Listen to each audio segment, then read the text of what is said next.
ভুলেও এবার ট্রেনের খাবার খাবেন না যেন। ভারতের মেরুদণ্ডের অবস্থা বেজায় খারাপ, তাই তো নিজের সাবধানতা নিজের কাছে মশাই, না হলে কিন্তু মেরুদণ্ড আমাদের দেশের মানে। আরে মশাই, ভারতের রেলওয়েকে আমাদের দেশের শিরদাঁড়া বলা হয়ে জানেন তো, সেই ট্রেনও এখন রোগের ডিপো হয়ে দাঁড়িয়েছে। কিভাবে? আরে দুর্নীতির কারণে সেই ভারতের পরিবহন ব্যবস্থার শিরদাঁড়ার অবস্থা বেজায় কাহিল। সম্প্রতি কম্পট্রোলার অ্যান্ড অডিটর জেনারেলের মান এতটাই খারাপ যে সেই খাবার খেলে যে কোনো ধরনের শারীরিক সমস্যা হওয়ার আশঙ্কা বৃদ্ধি পায়।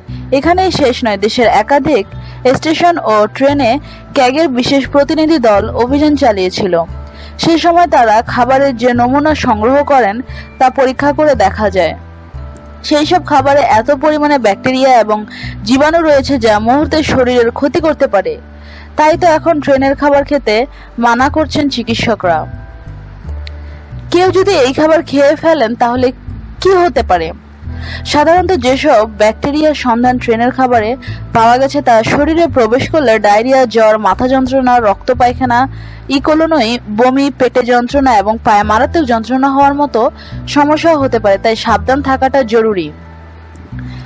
এইসব ব্যাকটেরিয়ার কারণে কারো মৃত্যু হতে পারে কি না, এই ধরনের কোনো আশঙ্কা না থাকলেও শরীরের মারাত্মক ক্ষতি হওয়ার আশঙ্কা থেকে যায়। প্রসঙ্গত, এক্ষেত্রে একটি বিষয় মাথায় রাখা জরুরি যে মৃত্যুই কিন্তু একমাত্র বিষয় না যা থেকে আমাদের ভয় পাওয়া উচিত।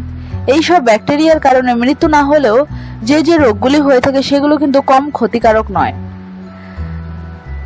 ক্যাগের রিপোর্টে কি পাওয়া গেছে? প্রায় ৮০টি ট্রেন এবং ৭৪টা স্টেশন থেকে ক্যাগের প্রতিনিধিরা খাবার ও জলের যে নমুনা সংগ্রহ করেছিলেন তাতে এমন সব ব্যাকটেরিয়ার সন্ধান পাওয়া গেছে যে প্রতিনিধি দলের সদস্যরা তাদের রিপোর্টে এই ভাষায় লিখেছেন যে ট্রেন যে খাবার এবং জল পরিবেশন করা হয় তা মানুষের খাওয়ার যোগ্য নয়।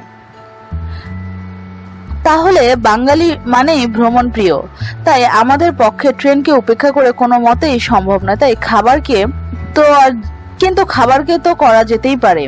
এখানে শরীরে ভালো মন্দের বিষয় জড়িত, সেখানে তো চান্স নেওয়াটা বোকামি, তাই না? নিত্য নতুন এসব তথ্য জানতে আমাদের সাথেই থাকুন এবং সাবস্ক্রাইব করুন।